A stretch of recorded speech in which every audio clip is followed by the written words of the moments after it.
धेरै सोचेर मात्रै केही पनि हुँदैन।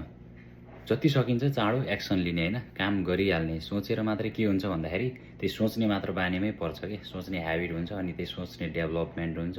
काम गर्ने एक्सन लिने बानी नै हुँदैन। त्यही भएर एक्सन लिनुपर्छ। एक्सन चाहिँ जति सक्दो चाँडो एक्सन लिने।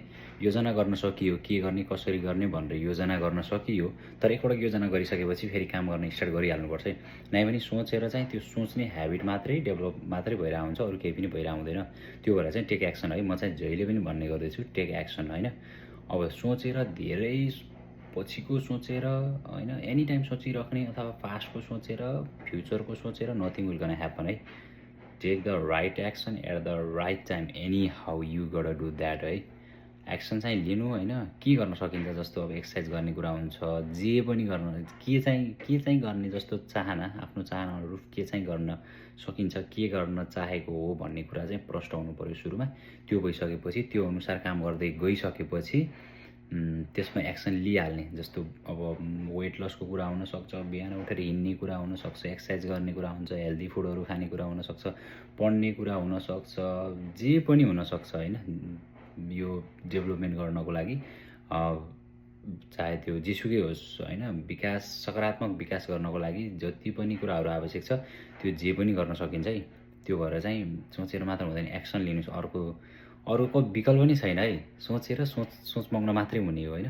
त्यो भएर चाहिँ टेक एक्सन। पहिला चाहिँ क्ल्यारिटी हुने, के गर्ने, के गर्न चाहेको, चाहे त्यो सानो काम होस् होइन, सानो ह्याबिटबाटै, सानो चेन्जेसबाटै ठुलो चेन्जेस हुने हो। त्यो भएर सानो चेन्जेस, आज सानो स्टेप हिँड्नु छ भने एक पाइला स्टार्ट गरिहाल्ने। वेट लस गर्नु छ, बाहिर उठ्ने, हिँड्ने, एक्सर्साइज गर्ने, साइक्लिङ गर्ने, पार्कतिर जाने, कुद्ने, दगुर्ने, कि चाहे त्यो सानो स्टेपबाट, सानो एक्सनबाट किन नहोस् होइन, त्यो स्टार्ट गरिहाल्ने। के चाहिँ गर्न सकिन्छ त्यो चाहिँ स्टार्ट गरिहाल्ने। त्यो भएर चाहिँ परिवर्तन सम्भव छ। विश्वास गर्नु पऱ्यो। विश्वास नगरेसम्म कसरी गर्न सकिन्छ? बिलिभ पनि हुनु पऱ्यो मेन कुरा होइन। विश्वास गर्ने अनि काम स्टार्ट गरिहाल्ने।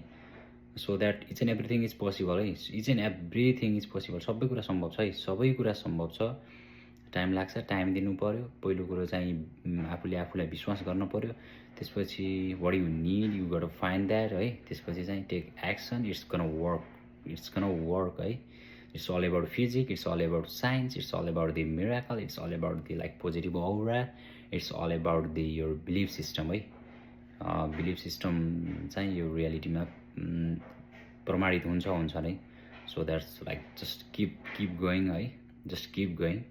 अदर देन द्याट लाइक अब रिक्स लिने कि रिक्स लिएर केही राम्रो गर्ने कि रिक्स नलिएर पछि रिग्रेट हुने भन्ने कुरा चाहिँ always we have a two choice. Are you gonna take रिक्स or just like gonna be a regret later भन्ने कुरा हुनसक्छ होइन। त्यो भएर चाहिँ जहिले पनि हामीसँग दुईवटा अप्सन हुन्छ।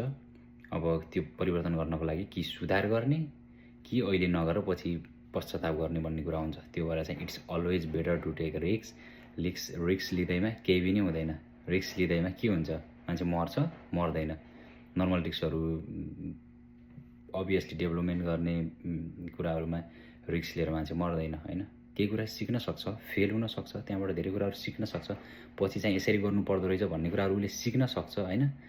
अरू नथिङ विल गन ह्यापन कि होइन। त्यो भएर चाहिँ टेक रिक्स है, टेक फकिङ एक्सन है। Take action please, take action है।